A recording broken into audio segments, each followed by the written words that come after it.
नमस्कार मित्रांनो, न्यू मधुर मराठी या चॅनलमध्ये आपलं स्वागत आहे. घरोघरी मातीच्या चुली या मालिकेच्या आजच्या एपिसोडमध्ये आता ही शर्वरी सुमित्रेचे कान भरत तिला सांगते की मला जानकी वहिनीचा अजिबात राग येत नाहीये. म्हणजे बघ ना, अगं किती जबाबदाऱ्या आहेत तिच्यावर. आपण ना तिचं प्रेशर, तिचं ओझं जरा हलकं करायला हवं. सुमित्रा म्हणजे असं विचारते तेव्हा ती सांगते की म्हणजे अगं आपण कामं वाटून घ्यायला हवीत. एक्झाम्पल, मी सगळी पैशांची जबाबदारी पाहते, तू जानकी वहिनीला सांग. तेव्हा आता सुमित्रा बोलते की अगं पण नाण्यांच्या बिलप्रमाणे ती कुणाच्याही अकाउंटला पैसे ट्रान्सफर करूच शकत नाही. तेव्हा ही शरू म्हणत असते की मग ठीक आहे, तू तिला सांग मला ATM द्यायला, म्हणजे जर का कुणाला काही पैसे द्यायचे असतील, बिल्स पे करायचे असतील तर ते सगळं मी करेन. असं म्हणत ही शरू आता तिचा डाव खेळत असते. त्याच वेळेस इकडे अवंतिका जेव्हा ऐश्वर्याच्या रूममध्ये येते, ऐशू मात्र ओरडून ओरडून म्हणत असते की अवंतिका, जर काही ते तुम्हाला समजवायला आली असेल तर सांगून ठेवते हं. आता अवंती मात्र हसायला लागते आणि म्हणते की ऐक ना, मला सगळं माहिती आहे आणि शरूताई नाही आहे तिथे. तेव्हा कुठे ऐश्वर्या सुटकेचा निश्वास सोडते आणि म्हणते की थँक गॉड.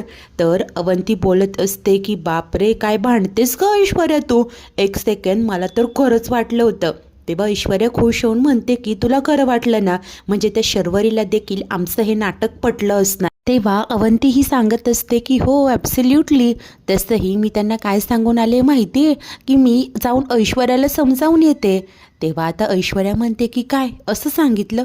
मग थांब 1 मिनिट, आणि मुद्दामहून आणखी आवाज वाढवत जोरजोराने बोलायला लागते की अवंतिका, जर का तू इथे समजवायला आली असेल तर आत्ताच जा हं. तू मला समजवणार या ऐश्वर्याला? तू कोण आहेस ग? खबरदार हं, जर त्या जानकीसारखं पुढे पुढे करायला आलीस जा खाली. तुला एकदा सांगितलेलं कळत नाहीये का? तेव्हा आता अवंती ही सूर बदलत म्हणते की ऐश्वर्या 1 मिनिट हं, उगीच एवढं चिडचिड करण्याची गरज नाहीये. मी तर फक्त तुला समजवायला आले होते, कळलं ना? ऐश्वर्या पुन्हा जोरजोराने ओरडत बोलू लागते की काय तू समजवणार मला या ऐश्वर्याला?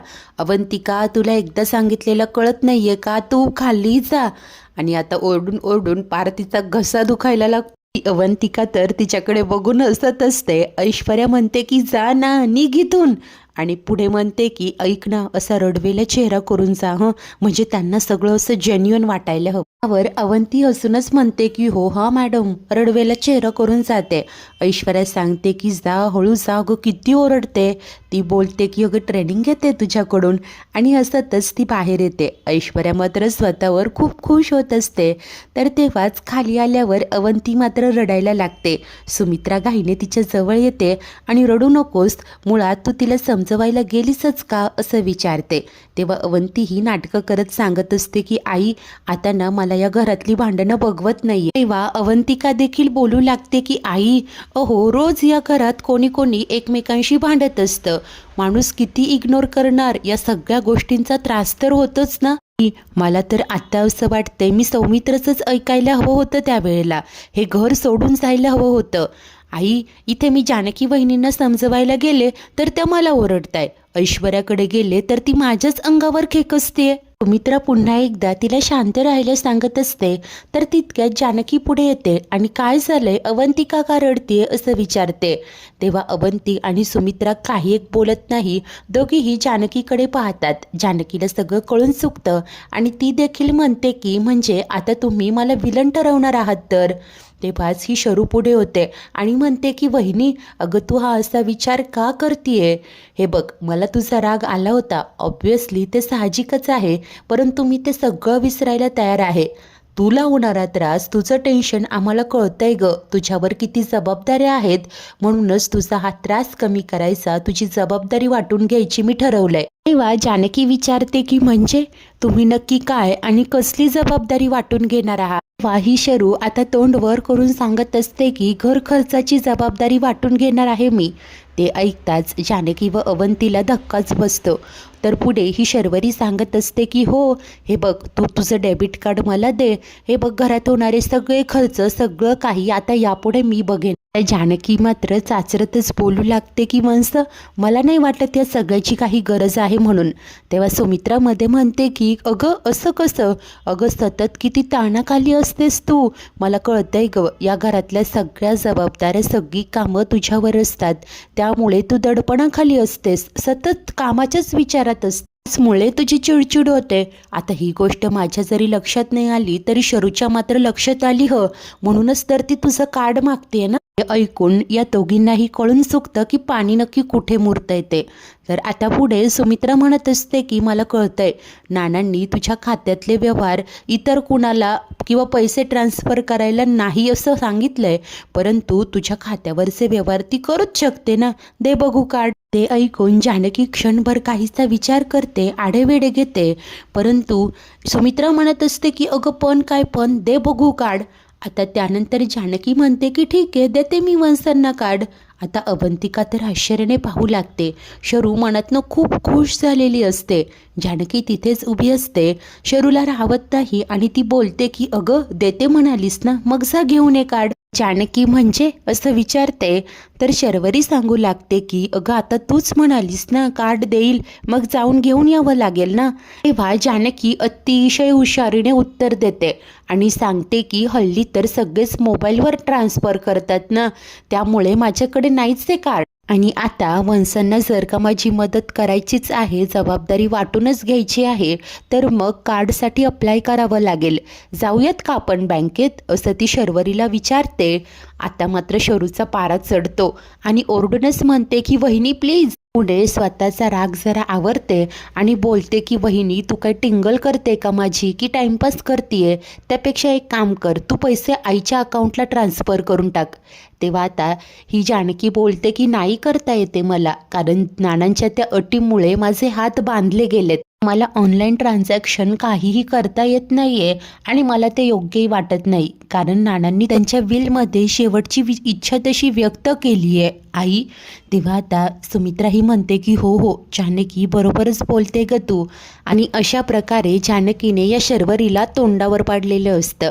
त्यानंतर ती रूममध्ये येते, पाहते तर काय राहुल झोपलेलं असतं. ती जोरानेच ओरडते, त्यासरशी तो उठतो आणि काय असं बोलतच चष्मा लावतो. ती विचारते की अरे इथे तू झोपलाय, मी इथे आपले पैसे कसे मिळावे यासाठी बाहेर इतकी धडपड करते आणि तू मात्र निवांत झोपला. तेव्हा तो म्हणतो की नाही ग झोपलं नव्हतं, असं सहज पडलं होतं, बोल ना काय झालंय. शरूच्या चेहऱ्याकडे पाहत हसूनच म्हणतो की प्लॅन फ्लॉप झाला का. ती वैतागते, म्हणते की म्हणजे अरे मी इतके प्रयत्न करते आणि तू माझी टिंगल करतोय. तेव्हा तो मात्र शांतपणे तिला खाली बसवतो. नाही नाही ग मला सांग बघू काय झालं, असं प्रेमाने विचारते. ही शर्वरी सांगू लागते की परत जिंकली ती जानकी माझ्यासमोर, म्हणजे अरे मी तिला म्हणाले की तुझा भार हलका करण्यासाठी घर खर्चाचं सगळं मी बघते, त्यासाठी तुझं डेबिट कार्ड मला दे, तर मला काय म्हणाली की डेबिट कार्डच नाही आहे, कार्ड वापरतच नाही. मला माहिती आहे आजकाल बरेच जण नाही वापरत, पण हे असं डायरेक्टली विचारल्यामुळे मी तोंडावर पडले ना तिच्यासमोर. तेव्हा राहुल म्हणतो की अगं पण मग थोडा विचार करून बोलायचं ना. ही शरू त्याच्यावरच चिडते, आता तू मला शहाणपणा शिकवणार आहेस का. हे बघ जोपर्यंत मला माझे पैसे मिळत नाही ना तोपर्यंत मी शांत राहणार नाही आणि या घरातील एकाही माणसाला स्वस्थ राहू देणार नाही. राहुल मात्र बोलत असतो की ठीक आहे मी करतो काहीतरी. ती म्हणते की काय करणार आहेस तू. राहुल तिच्याकडे फोन मागतो, परंतु शर्वरी फोन बाहेरच विसरलेली असते. राहुल सांगतो की व्हेरी गुड आणि आता त्याच्या डोक्यात काहीतरी प्लॅन शिजलेला असतो आणि तो खुश होत असतो. तेव्हाच इकडे सुमित्रा आता बाहेर हॉलमध्ये बसलेली असते. तेव्हाच शरूच्या फोनची रिंग वाजते. ती आवाज देऊन सांगते की शरू अगं तुझा फोन वाजतोय. शर्वरी आतूनच म्हणते की आई उचल फोन. तेव्हा सुमित्रा फोन रिसीव करते आणि विचारते की कोण बोलतंय. तेव्हाच हा राहुल आवाज बदलून तिच्याशी बोलत असतो. तो म्हणतो तुझा बाप, असं तर आम्ही म्हणूच शकत नाही कारण तुझा बाप तर गेलाय, म्हणूनच तुझ्या बापाचे बाप बोलतोय आम्ही, कळलं का. सुमित्रा घाबरते, अहो ही काय भाषा झाली का, कोण बोलताय तुम्ही असं विचारते. हा विक्रांत आवाज बदलून म्हणत असतो की गप गे म्हातारे आणि शर्वरीला फोन दे. काय गे शर्वरी, अगं अजून किती मुदत द्यायची ग तुला, तो विक्रांत गेला म्हणून आम्ही शांत होतो ग, आता तर तू लग्न देखील केलंय, चांगली चैन सुरू आहे ग तुझी. हे बघ आता मुकाट्याने आमचे पैसे परत द्यायचे, बघ, जर का उद्यापर्यंत आम्हाला आमचे पैसे दिले नाहीत ना, तर तुला चांगलंच माहिती आम्ही काय करू शकतो ते. तुझ्या दुसऱ्या नवऱ्याला देखील विसरून जायचं. असं म्हणत आता समोरील व्यक्ती म्हणजेच हा राहुल हसत असतो. सुमित्रा तर खूप घाबरते. नाही नाही, असं काही करू नका, तुम्हाला तुमचे पैसे मिळतील असं बोलते. तर आता फोन कट झालेला असतो. सुमित्रा लगेच जानकी, अगं शरू बाहेर या असं म्हणत दोघींना आवाज देते. शर्वरी काय लगेच घाईने पुढे येते. आई, अगं काय झालंय तुला, इतकी का घाबरली आहेस असं विचारते. जानकी देखील आलेली असते. सुमित्रा सांगू लागते की शरू, अगं तू म्हणालीस म्हणून मी फोन उचलला. कुणाचा फोन होता माहितीये? तुला जे सारखे पैसे परत मागतात ना, त्या माणसाचा फोन होता. तेव्हा आता शर्वरी देखील नाटकं करत बोलते की अरे बापरे, म्हणजे आता हे पुन्हा पैसे मागायला लागले की आता मी काय करू? तेव्हा सुमित्रा म्हणते की तू शांत हो बघू, आणि ती जानकीला सांगते की तू लगेच ऋषिकेशला फोन कर आणि त्याला म्हणावं की उद्याच्या उद्याच पैसे पाहिजेत. जानकी विचार करत म्हणते की आई तुम्ही शांत व्हा बघू, आणि काय झालंय, पुन्हा त्या माणसाचा फोन होता का? आई त्यांनी तुम्हाला धमकी दिली का? तेव्हा ही शर्वरी मध्येच म्हणते की ऑब्व्हियसली, त्याशिवाय का आई इतकी घाबरली आहे? आई सांग बघू नक्की काय झालं. तेव्हा सुमित्रा रडतच बोलते की ते म्हणाले की जर पैसे मिळाले नाही तर ते तुझ्या दुसऱ्या नवऱ्याला म्हणजेच राहुललाही मारून टाकतील. शर्वरी लगेच धक्क्याने तोंडाला हात लावते आणि सुमित्रेसमोर नाटकं करत बोलत असते की आई, अगं मी काय करू आता, ही लोक मला आत्ताही आनंदात जगूच देत नाहीये. तेव्हाच जानकी मात्र म्हणते की परंतु इतक्या दिवसांनी अचानक त्या लोकांचा पुन्हा फोन कसा काय, म्हणजे नक्की तो फोन जेन्युइन आहे की खोटा कॉल आहे? तेव्हा आता सुमित्रा जानकीवरच चिडते. अगं मी तुला काय करायला सांगितलंय आणि तू हे काय बोलते? तर जानकी म्हणते की आई तुम्ही काळजी करू नका, मी यांना फोन करते आणि जाऊन ती मोबाईल घेऊन येते आणि ऋषीला कॉल करते. तो ऑफिसमध्येच असतो. तो म्हणतो की हो बोल जानकी. तेव्हा ती विचारते की आपल्या त्या एक्सपोर्ट ऑर्डरचे पैसे आपल्याला कधीपर्यंत मिळतील? तो सांगतो की आजच मिळणार आहेत. काय झालंय? ती सांगू लागते की ऋषिकेश, अहो ज्या माणसांचा शर्वरी वंशांना फोन यायचा ना, त्यांचा आज पुन्हा फोन आला होता आणि म्हणालेत की जर पैसे मिळाले नाही तर राहुल भाऊजींना मारतील. हा ऋषी धक्क्याने उद्गारतो की काय, हे बघ तू शरूला सांग काळजी करू नकोस, मी आजच पैसे घेऊन येणार आहे. जानकी फोन कट करते आणि सुमित्रेला सांगत असते की आई आजच पैसे मिळणार आहेत. तेव्हाच ऐश्वर्या देखील जिना उतरून खाली येत असते आणि हे शब्द तिच्या कानावर पडते. शर्वरी मात्र सुटकेचा निश्वास सोडते. त्यानंतर ऐश्वर्या किचनमध्ये निघून येते. जानकी देखील तिच्या पाठोपाठ आलेली असते. दोघीही आपापल्या कामात असतात. कोणी येत तर नाहीये ना पाहत जानकी दब्या आवाजात ऐश्वर्याशी बोलू लागते. ती म्हणते की मला ना या शर्वरी वंशांवर अजिबात विश्वास नाहीये. उलट माझा संशय आणखी वाढत चाललाय. त्यांना आत्ता जो कॉल आला होता तो खरा आहे की खोटा तेच कळत नाही. तर ज्या नंबरवरून कॉल आला होता ना, तो नंबर कुणाचा आहे हे शोधायला हवं. आता तितक्याच ऐश्वर्याचं लक्ष जातं. ती जानकीला गप्प करते. आता शर्वरी किचनमध्ये आलेली असते. ती येऊन फ्रीजमधून पाण्याची बॉटल घेते आणि मुद्दामहून जानकीला म्हणते की वहिनी तुला दादाला कॉल करावा लागला याचा त्रास झाला का? ती म्हणते की नाही, त्रास कसला? शर्वरी म्हणते की नाही म्हणजे तुला आता मला पैसे द्यावे लागतील ना म्हणून. जानकी म्हणते की वंश, मी इतकी खोट्या मनाची नाहीये, मी तरी कुणाला समजावते म्हणा. तेव्हा शर्वरी म्हणते की बरं राहिलं आणि ती तिथून निघून जाते. त्यानंतर आता जानकी विचार करत ऐश्वर्याला म्हणते की हा नक्कीच वंशांच्या प्लॅनचा एक भाग आहे, काहीतरी गडबड आहे. तर तेव्हाच ही शर्वरी रूममध्ये येते. खुश होऊन राहुलला मिठी मारत म्हणत असते की राहुल एक नंबर. अरे काय आवाज वगैरे बदलून घाबरवलंस रे तू? क्या गुंडा बनेगा क्या तू? हा डायलॉग मी ऐकला होता, परंतु तू तर फुल गुंडा बनून काय घाबरवलंय. आय एम फुल इम्प्रेस्ड असं म्हणत ती राहुलचं कौतुक करत असते. तेव्हा राहुल देखील खुश होऊन आवाज बदलत आता डायलॉगबाजी करू लागतो. नंतर काय दोघेही खूप खुश होत असतात. तर राहुल तिला विचारतो की पैसे कधी मिळणार आहेत? ती सांगते की आजच, आणि हे फक्त ना तुझ्यामुळे, तुझ्या टॅलेंटमुळे शक्य झालंय. तो म्हणतो की माझ्यामुळे नाही तुझ्यामुळे देखील. आपण दोघे एक टीम आहोत ना, मी तुझा पार्टनर आहे. जिथे कुठे तू कमी पडशील ना तिथे मी उभा राहील, समजी क्या? तेव्हा ती देखील म्हणते की हो, and award goes to Rahul असं म्हणत दोघेही आता फुल खुश असतात. आता थोड्याच वेळात ऋषी घरी परत येतो. सोबत पैशांची बॅगही आणलेली असते. आत येताच तो शर्वरीला आवाज देतो. तेव्हा शरू आणि राहुल बाहेर येतात. जानकी आणि ऐश्वर्या देखील आलेले असतात. तर शरू म्हणते की काय झालं दादा. तेव्हा तो बोलतो की तुला पैशांची गरज होती ना, हे बघ मी पैसे घेऊन आलोय. पूर्ण 7 करोड रुपये आहेत. त्यामुळे तुला ज्यांना पैसे द्यायचे त्यांना इथे बोलावून घे. शर्वरी मात्र म्हणते की फक्त 7च करोड आहेत. तो बोलतो की तुला तर एवढेच हवे होते ना. ती लगेच आढेवेढे घेत म्हणते की म्हणजे तेव्हा 7 करोड द्यायचे होते, परंतु आता आणखीही काही लोकांना पैसे द्यायचे. खरं तर जास्त पैसे होत आहे. जानकी लगेच विचारते की किती पैसे हवेत तुम्हाला. नाही म्हणजे तुम्हाला आठवत आहे ना, मी आणि आईंनी मिळून तुम्हाला दागिने दिले होते. सौमित्र भाऊजींनी 1.5 करोड रुपये दिले होते. ते सगळे 7 करोड आणि आत्ता ऋषिकेश 7 करोड देत आहे, म्हणजे सगळे 14 करोड. खरं तर सगळे गरजेपेक्षा जास्तच पैसे झालेत. आता शर्वरी पुढे काही बोलणार तेच राहुल म्हणतो की शरू, अगं वहिनी बरोबर बोलताय. जितकी अमाऊंट तुला द्यायची होती तितकी तर जमली ना. शर्वरी देखील लगेच आता मवाळकीचा सूर देत म्हणते की हो हो, माझीच जरा ना कॅल्क्युलेशनमध्ये काहीतरी गडबड झाली असेल, सॉरी हं.